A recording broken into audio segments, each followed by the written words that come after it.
घघरिया तोहरा पतली कमरिया में करत पागल गोरी ललकी घघरिया तोहरा पतली कमरिया में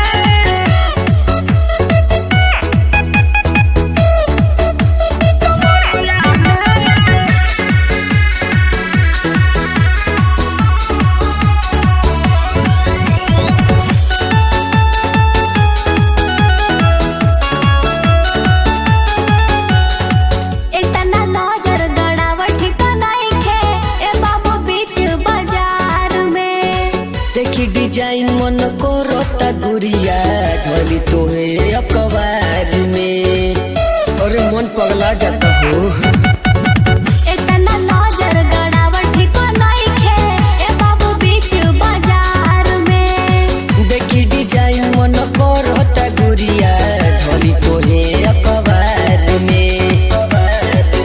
काहे सटला तू हमारा पजरिया में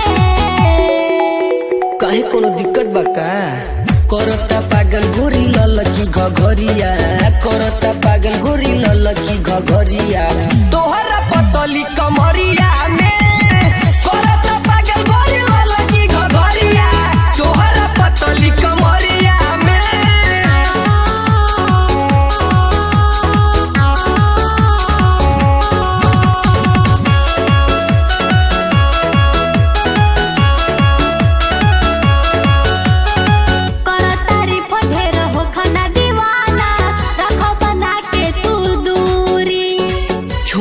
पीछा राहुल सैनी शुभम सुना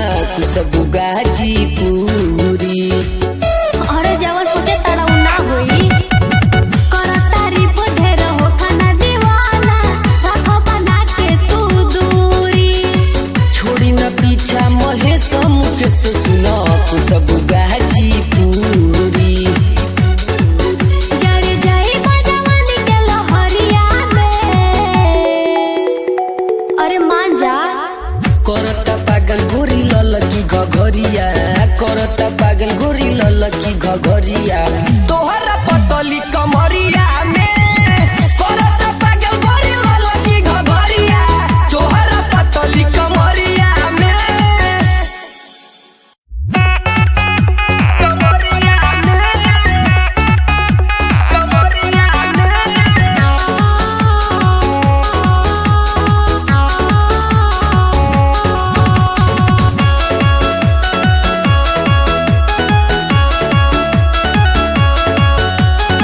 देखी के का पगलाइल बाड़ा ए बाबू हम पे लो भाइल बाड़ा अरे तू चीजें ऐसा बाड़ू हो देखी के का पगलाइल बाड़ा ए बाबू हम पे लो भाइल बाड़ा त काहे छेड़ेला तू चल तो डहरिया में ए सुन न करता पागल गोरी ललकी घघरिया करता पागल गोरी ललकी घघरिया तोहरा पतली कमरिया में करता पागल गोरी ललकी घघरिया तोहरा पतली कमरिया में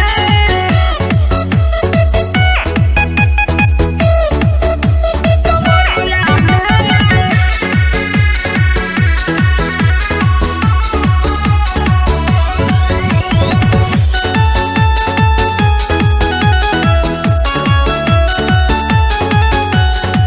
इतना नजर गड़ावट को नइखे ए बाबू बीच बाजार में देखी डिजाइन मन को रोता गुड़िया ढोली तोहे अखबार में अरे मन पगला जाता हो इतना नजर गड़ावट को नइखे ए बाबू बीच बाजार में देखी डिजाइन मन को रोता गुड़िया ढोली तोहे अखबार में काहे सटला तू हमारा पजरिया में काहे कोनो दिक्कत बा का करता पागल गोरी ललकी घघरिया करता पागल गोरी ललकी घघरिया तोहरा पतली कमरिया में करता पागल गोरी ललकी घघरिया तोहरा पतली कमरिया में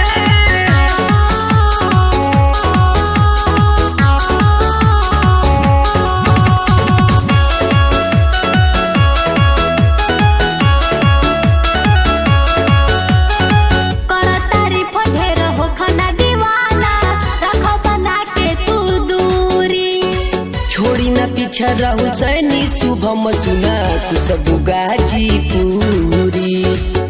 अरे जवन सोचे तारा उ ना होई करता रिपो ढेर हो खाना दीवाना रखो बना के तू दूरी। छोड़ी न पीछा महेश मुकेश सुना खुशबू गाजीपुरी। जड़ जाई बजवानी के लहरिया में अरे मान जा करता पागल गोरी ललकी घघरिया करता पागल गोरी ललकी घघरिया तोहर